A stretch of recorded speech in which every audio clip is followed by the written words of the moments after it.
Planted to grow. Good morning, family. See, the Bible often compares believers to plants, and that's not by accident. In the book of Isaiah 61, verses 3, God calls his people trees of righteousness and planting of the Lord. Notice that, the planting of the Lord. You didn't plant yourself, but God planted you. See, your faith, your calling, your transformation, it began with him. But being planted is only the beginning. In the Gospel of Matthew chapter 3 verse 10, we are told that every tree is known by its fruit. See, a tree that bears no fruit faces judgment. So the question is not, are you planted? The question is, are you producing fruits? See, fruit is character. Fruit is repentance. Fruit is love, patience, obedience.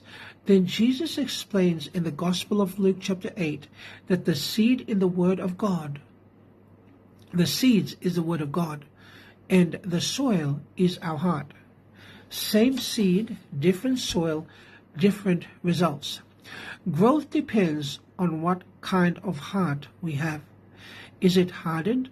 Is it distracted? Or is it patient and receptive?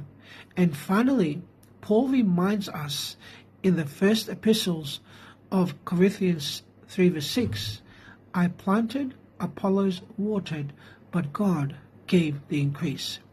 People may teach you, church may support you, but only God can make you grow. So here's the big idea. You are planted by God. You are expected to bear fruit. Your heart determines growth, and God alone gives the increase. Christianity, friends, is not about standing still. It is about growing deeply rooted and producing visible fruit. The question today is simple. What kind of tree are you becoming? God bless.